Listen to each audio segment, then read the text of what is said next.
Gonzalez Olivori LLC is an immigration firm. We're a full-service, comprehensive immigration firm. A lot of folks in the U.S., when you talk about immigration, they have a preconceived notion of what kind of things that are involved when it comes to immigration. But we also have a business immigration team, and that's where myself and one of my fellow attorneys, Mario, are involved. We do primarily business immigration. We work with small companies. We work with investors, individuals who are looking at possibly investing in the United States, companies that are looking at opening a new office in the United States. So really, we work with all aspects of an immigration case, and we like to provide solutions for those companies. And a lot of times you'll have a client come in and they think they have a preconceived notion of what the solution is or what they need. And really what we like to do is we like to review everything, make sure that we vet the case very well, and then we can kind of provide them solutions, because a lot of them, it's case specific. The United States has specific treaties with certain countries, and sometimes there's solutions that are available that aren't available to everybody else. So you really have to kind of look at every individual and every individual beneficiary as well.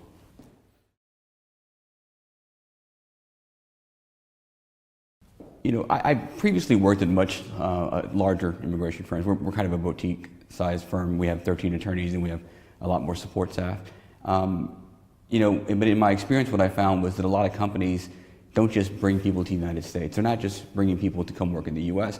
And you know, they're global, multinational companies sometimes, or even if they're smaller companies, they still have multinational workforces, and they get contracts in other countries. It might be they need to send people to Angola, maybe to Brazil. And so what they have to do then is we have to work with people who aren't necessarily U.S. immigration attorneys. We certainly have the expertise when it comes to U.S. immigration law, and I have a vague idea of how things might work on the outer continental shelf in Angola or in Brazil, but I'm not, you know, the best person to help with that. So we want to make contacts with other people throughout the world, understanding that migration is global. And when we have those kind of contacts, we can share resources. We can tell them, hey, we don't necessarily have an office in Brazil, but we do have contacts there. We have people in the UK that can help you with that as well. You know, there's taxation issues that come up sometimes, especially when people are interested in acquiring permanent residency in the United States. So there's even opportunities for accountancy firms in the United States to work with us, because, you know, people are going to need that due diligence. You know, a lot of people will come and say, well, I want to become a permanent resident, but they don't have a concept that when you become a permanent resident in the United States, you also become, you know, a resident for tax purposes, and you have to pay income on global taxes on global income. So that's certainly something that they have to look at, and you know, we handle the immigration side, but we're really looking to partner with other firms to help with that other part as well. We handle primarily immigration law. Gonzalez Olivori is a full-service immigration law firm. But when if they have individuals that are looking to come to the United States to invest, or even when it comes to your clients that are of mergers and acquisitions entities that are acquiring U.S. entities, a lot of times the last thing people think about are the immigration consequences.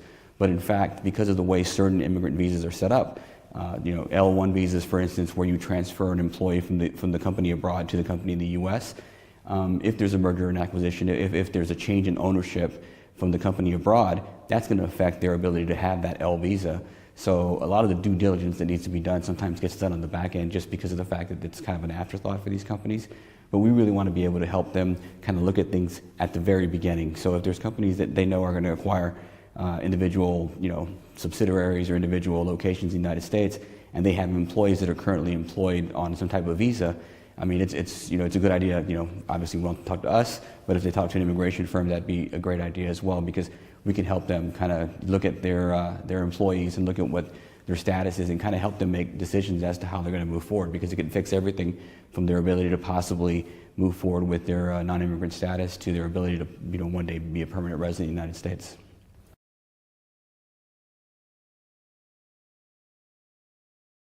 We're looking to, you know, connect with accounting firms abroad, other immigration firms and other locations that are not in the U.S. You know, even, like I said, mergers and acquisitions firms that do, you know, M&A work. We, you know, we're happy to work with them if there's an entity that's acquiring a U.S. Enterprise that might have international workers or workers that are on visas. We really want to connect, you know, any kind of company that you know, might have some type of contact with either a company that has employees that are in a certain immigration status or interested, or even entities that do due diligence for people that are interested in possibly making investments in the United States, because we're more than happy to kind of, give them an idea of how the process works.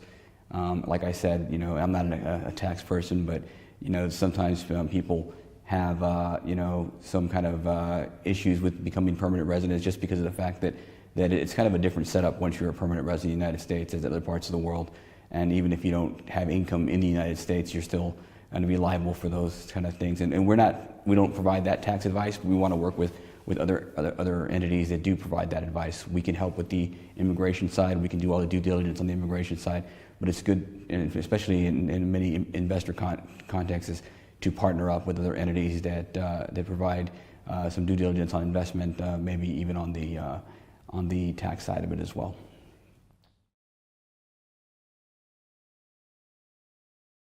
So far, everything, it's been really, really great. It's the first time I've been able to attend an event. I have a limited scope of reference, but from what I've seen so far, it's been a great opportunity to network, to meet with people from diverse different parts of the world and different types of practices. And it's a system that, to me at least, seems like it makes it very easy to connect to other people. There's been some informal dinner so far, and you just really get an opportunity to get to know people and kind of build kind of a common frame of reference. And to date, it's been a very good experience. Even before we came here, I've been working with Rachel and with Lorna, and they've been very helpful. They've been very good very responsive. And so I would say it's been a very positive experience for us, and we hope to continue to build that relationship with IR Global.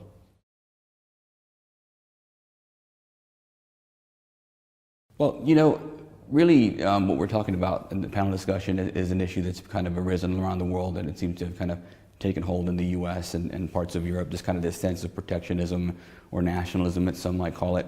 And I guess people might get the perception nowadays that the U.S. is sort of closed to any type of investment or immigration.